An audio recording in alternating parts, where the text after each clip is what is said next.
me today I've got Ian Fishwick from AdEPT Technology Group. Ian, good morning. Nice to see you, Andrew. And you. Look, first time we've spoken since the name change from AdEPT Telecom. Just remind us about the thinking, the rationale here. It was getting ridiculously difficult to go to the city and say, you know, telecom's only 25% of what we do, but to confuse you, I'll keep the name AdEPT Telecom. So it had to go. So AdEPT Technology Group is sufficiently wide that whatever we buy next, we're not going to need to change it.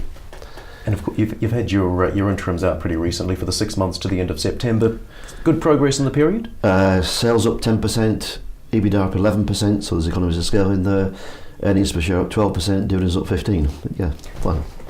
You talk about earnings per share there, and of course you and I were having a quick chat before we started. I think you're knocking on, 9 years or thereabouts of continued growth? It's been really interesting because our biggest institutional shareholder is Downing, and FactSet is the major stock exchange information database you guys all use. When they run it through, there's 941 companies on AIM, but there's only 3 managed 9 consecutive years of earnings per share growth. Now, obviously, we're one of them, otherwise I wouldn't tell you to tell. Right, okay, right. So AdEPT Technology is one of them. IMART and Churchill China, the other 2. But given I've just told you that earnings per share is up 12% in the first half year, we're almost certain now to be able to announce that we'll have a decade of perpetual earnings per share growth. You know, and that's a fantastic testament to the gang of people who've worked with me. I think what they've done is amazing. And speaking of the work that you're doing, talk to me about EPS Communications, your latest acquisition. You know what we're like. Sometimes there's a gap between deals, and sometimes we're doing quite quick. So we've done 2 in 3 months. We did Shift F7 in August, and we did ETS literally last week. The strategic relevance of ETS is we've been building skill set, what I call base camps in the southeast. But once we've got our head around the technology, then we're set up to do geographical expansion. So ETS are based in Wakefield.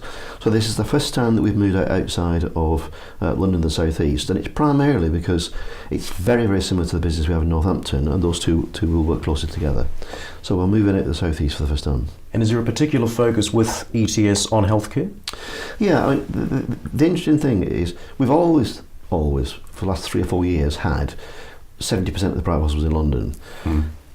We've recently, though, won the contract to build the new Kent NHS network. So we're going to be connecting, over the next 18 months or so, up to 400 hospitals, GP surgeries and hospices all across of Kent.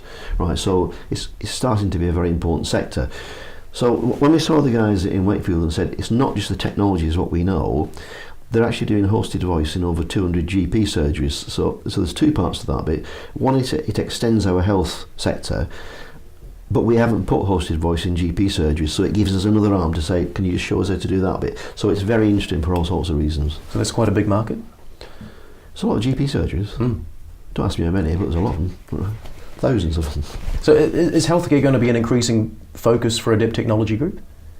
I think it's just one of a number of sectors that we're doing. You know, we're obviously very strong in education with the whole of London with London Group for Learning. We're very strong in business centres. You know, we're strong in local government. We're now in health. We'll just keep identifying as we can verticals where it works. And by the sounds of it, ETS, they're a quality business. They're profitable.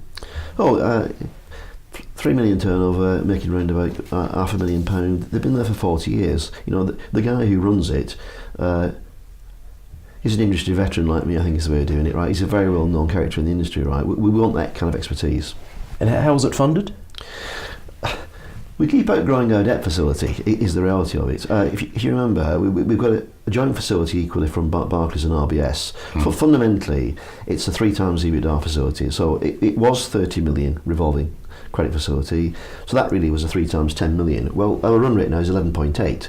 So what happens is every few months we ring them up and say, do you want to release another 5 million and we'll do the next bit? So we spent part of that 5 million on ETS and there's a bit of that left. And that will keep happening. We just keep outgrowing it. Well, how's the second half? More of the same. It's looking all right. We're quite relaxed about it. I mean, the job now is to... We've broadened out massively the products and services that we've got. You know, we have this incredible capability now, but we're now concentrating on what we know as AdEPT Nebula. When we're buying these businesses, they all tend to have some rented facilities in various data centres around the UK. We're bringing all together. If you remember when we bought Atomwide last year, that gave us our own data centre in Orpington. So we've now built a triangle for resilience in Orpington and Powergate and Teleios North in London. That's allowed us to put together a national MPLS network linked into all the major carriers in the UK. We can clearly do the security because we've got over 3,000 firewalls, Cisco firewalls. We know how to do that bit. As we're gradually migrating the data centres, and we've migrated 2 in already, you'll end up with complete cloud services, everything from a hosted desktop. If you remember, we've got over 1.1 million Office 365 users, right? When we bought, one of the reasons we bought Shift F7 in August was they're backup specialists. They back up over 1,000 servers a night. I mean, I've got a new phrase, petabytes. I didn't know what a petabyte was. It's bigger than a terabyte, right? We're backing up 7 petabytes of data. That's impressive, isn't it? No idea what it means, but it's big, right? But as well as having our own private cloud facilities, we've got links into Microsoft Azure and Amazon Web Services if you want that. But the wraparound bit is we have an IT outsourcing team that says, right, if you want our guys on site, or you want the remote layer accommodation too, we can do that. So that's what's starting to be very different.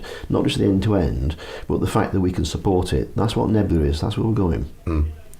Ian, always good to see you. Thanks for your time. Thank you very much indeed.